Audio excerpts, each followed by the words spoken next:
Habari ndugu mpenzi mtazamaji, ni kukaribisha tena katika siku ya Jumatatu. Tunatembea na lile swali letu ambalo tumetoka nalo siku ya Jumapili. Siku ya Jumatatu somo linasema mwenye haki na mwenye kumhesabia haki.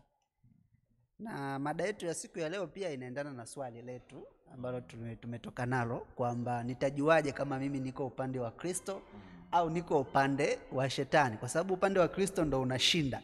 Tukasema hapo hakuna kubeti wala nini, hiyo inajulikana. Sasa utajuaje kama mkaka wako umetiki au umefeli? Natamani tuligusie ili swali tuweze kupata majibu, ili mpenzi mtazamaji pia ujue kwamba uko upande wa nani, na mwisho wa majibu ya maswali haya uchague kwa upande wa Kristo kama mshindi. Kwa hivi ni kukaribisha kwa ajili ya ombi, tupate ombi kuweza kufungua somo letu la leo. Tuombe. Tunakushukuru sana Mungu kwa kutupatia nafasi tena hii ya siku ya Jumatatu. Tunachoenda kujifunza, tunaomba kikatusaidia katika maisha yetu. Mtazamaji anayesikiliza na kutazama ikaweze kuleta mibaraka kwake, kwa jina la Yesu, amina. Amen. Nimkaribishe, tuanze na mwalimu Lucas. Nashukuru sana. Karibu. Mwenye haki na mwenye kuhesabiwa haki, lakini pamoja na swali ya kwamba nitajuaje ya kwamba mimi nipo katika upande wa Kristo. Somo la leo ni mwendelezo wa kile ambacho tumemaliza siku ya jana. Kristo mshindi. Tunaona hapa anaendelea kutuhakikishia kwamba pamoja na mbilinge za Shetani, Ibilisi, bado Kristo atabaki kuwa mshindi. Ninapenda kwenye paragrafu ya kwanza hapa kuna baadhi ya mafungu ya quote sitayasoma, lakini nitakutajia kwa faida yako ndugu mtazamaji. Yohana wa kwanza sura ya 3 mstari wa 8 utasoma hapo. Shetani ana madai kadhaa ambayo ni madai ya nyuma ya ajenda kubwa alionayo. Madai ya kuwashawishi binadamu katika mambo fulani ili yumkini aweze kutimiza hatima yake. Madai ya Shetani ni kwamba Mungu si mwema. Mungu ni dikteta. Mungu ni mbaya. Alafu hayo madai yake ya msingi ndiyo anayaingiza kwa watu, si ndio? Sasa tunapo experience sufferings ambazo tuna experience sasa, si ndio? Ni kama inatia wino katika madai ya Shetani ya kwamba hivi kweli si ndio? Sababu ukija kuangalia, mtoto anazaliwa na kansa, anakosa gani? Mtoto anazaliwa haoni, anakosa gani? Mtoto anazaliwa na kisukari. Mtoto anazaliwa na kisukari, ana shida gani? Mtoto ni mdogo mwaka mmoja lakini anavaa miwani. Hiyo anapiga muhuri. Lakini tumejifunza somo lililopita na nimependa. Mimi binafsi ukweli sio kwamba namuelewa Mungu, mwalimu Eliki. Kuna mambo mengi ambayo nina maswali juu ya Mungu, lakini natiwa moyo. Hata kama au muelewi Mungu vizuri, si ndio? Rest assured, endelea kuamini Mungu ni mwema. Lakini ni maswali ya ushindi. Mungu ni mshindi, tuko upande wa ushindi. Lakini na maswali ya kumuuliza kwenye ushindi. That's one. Alafu nitagusa kidogo swali letu. Nitajuaje ya kwamba mimi niko upande wa Kristo? Niko upande wa ushindi. Kristo ametoa njia safi kabisa. Anasema mimi ndio njia, kweli na nini? Jambo la kwanza, si ndio? Hakuna namna, ile lazima upitie njia yake.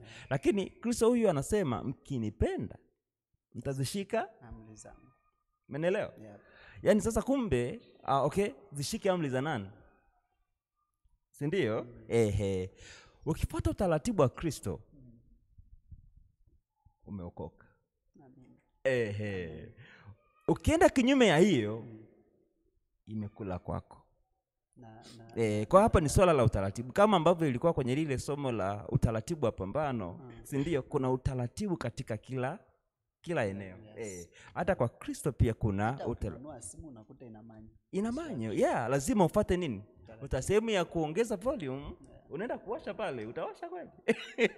Kwa hiyo ninashukuru sana. Kwa hiyo tumfuate Kristo, madai ya shetani ni ya uongo.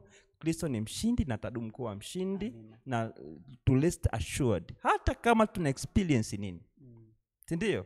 Ni sehemu ya pambano, lakini mwisho atashinda. Amina. Haya, asante. Karibu sana Mwalimu Leku. Asante sana, nashukuru Mwalimu Eric.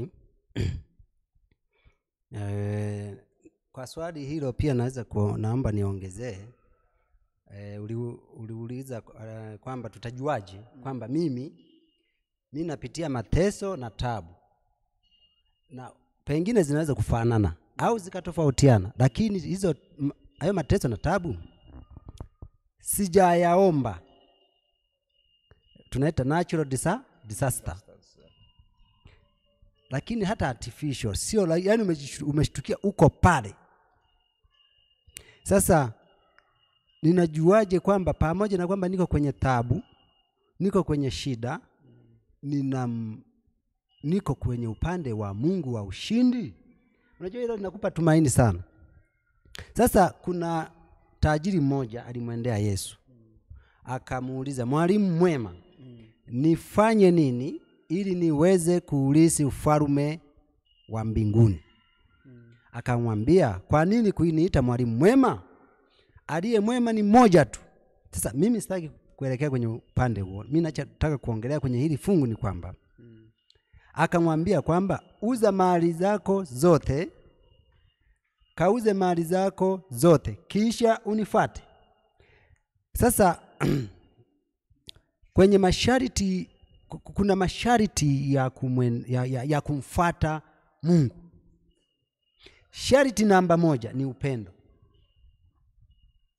Sasa sharti ambalo limeunganishwa kumpenda Mungu na kuwapenda wengine. Lakini hilo sharti, wanasema katika sharti hilo kumpenda Mungu na kuwapenda wengine, anasema ndiyo amri kuu. Maana yake katika amri zote za Kutoka 20 kuanzia mstari wa 3 na kuendelea, zote zimefungwa kwenye kumpenda. Kwa sababu mtu ukimpenda hutamuua. Ametolea mfano Kaini, alimuua mdogo wake kwa sababu hakumpenda. Na anaweza asijue kwa jinsi gani hakumpenda. Kwa hiyo anasema, ndio maana mwisho wa siku Yesu alisema, mkinipenda mtazishika amri zangu, nanyi mtakuwa watoto wangu kweli kweli, na kweli itakaa ndani yenu. Kwa hiyo nitajuaje? Ili kujua, njia rahisi, angalia, je, unafanya mapenzi ya Mungu? Unafuata amri zake? Amri ziko 10, umezishika? Aliambiwa tajiri. Hata mimi leo nasema amri ziko 10, umezishika? Kama umezishika, amri zingine za kumpenda jirani, kauze mali zako. Sasa mtu anaweza kusema nikauze kila kitu ili nisione nikauze kila kitu. Sasa naomba mimi niishie hapo. Hizo ndizo kujua uko upande wa Mungu. Na anasema Mungu Roho Mtakatifu atakuwa nanyi, atawaelekeza katika haki na hukumu. Kwa hiyo mtu atasema kwamba mimi sikujua, nilijua kwamba huyu mtu hahitaji maji ya kunywa. Kwa hiyo mtu akifika, Mungu ameweka standard kwamba mtu akifika tu atahisi ana roho, kwamba atahisi anachotakiwa kutenda kwa wakati huo. Ndio maana Yakobo 2 mstari wa 18 akasema hivi, imani bila matendo imekufa. Nionyeshe imani isiyo na matendo, nami nitakuonyesha imani kwa njia ya matendo. Naomba sasa nishie kwa mchango sasa wa mwenye haki na mwenye kumhesabia haki. Mwenye haki ni Yesu, somo la leo, na mwenye kumhesabia haki ni Yesu huyo huyo. Yesu alikufa ili aweze kutuhesabia haki. Mtu anapotubu dhambi zake na kukubali kuvikwa na kumkubali Yesu, hatua ya kwanza anatolewa vazi, anapewa vazi la haki. Ndilo vazi alilotolewa hata yule mwana mpotevu, alivikwa vazi. Alivikwa pia Yusufu. Ndiyo ilivyo. Sisi nasi tutavikwa vazi ambalo si kwa sababu yetu, ni vazi la kutufunika. Ndilo vazi alilovikwa nani? Adam. Vazi la haki. Sio kwa sababu, ni kwa sababu tu umemchagua Yesu. Masharti mengine sasa ya jinsi gani usafiri naye utapewa mbele ya safari, kama walivyopewa wana wa Israeli wakitoka Misri, lakini umemkubali. Na kingine ninachotaka kuongezea, nataka niongezee waraka wa kwanza wa Yohana 3. Waraka wa kwanza wa Yohana 3 mstari wa nitaanzia mstari wa 7. Watoto wadogo, mtu na asiwadanganye. Atendaye haki yuna haki, kama yeye alivyo na haki. Nianzie 6 kidogo. Kila akaaye ndani yake hatendi dhambi. Kila atendaye dhambi hakumwona yeye wala hakumtambua. Watoto wadogo, mtu na asiwadanganye. Atendaye haki yuna haki, na yeye alivyo na haki. Yesu ana haki. Kwa hiyo tunapomkubali tunapata haki tunapoenda mbele ya Mungu, kwa sababu hamna mtu anayeruhusiwa kumwona Mungu kwa nje na njia ya Kristo. Ataonekana Kristo, na Kristo atasema, hawa watoto wangu niliowafia, shika damu hii, ndiyo malipo yake, nasi tutabaki salama. Njia ya kuhesabiwa haki ni Yesu Kristo peke yake. Amina. Asante Bwana. Nashukuru sana walimu kwa ufafanuzi mzuri wa siku yetu ya Jumatatu, pamoja na swali letu ambalo tumekuwa tunajiuliza na majibu hayajafika mwisho. Tuna siku ya Jumanne, tuna siku ya Jumatano na kuendelea. Tutaendelea kugusia majibu ya swali letu, lakini pia na majibu ya swali letu la wiki nzima. Nasema ningefanya nini zaidi? Ningefanya nini zaidi? Napenda kukaribisha sana katika siku ya Jumanne. Somo linasema wimbo wa mpenzi wangu. Wacha nini hatari? Unajua wimbo wa mpenzi wangu sio wa kwangu, ni wa kwako pia. Sasa twende pamoja katika siku ya Jumanne tuweze kusikiliza huu wimbo ni wimbo gani. Huenda tukaimba hapa, Mwalimu Lucas atapiga besi. Basi niko tayari. Asante sana. Tunakushukuru sana Mungu kwa kutupatia nafasi nzuri ambayo tumejifunza somo zuri. Tunaomba Mungu likaweze kuwa msaada kwetu, kwa jina la Yesu, amina. Amen.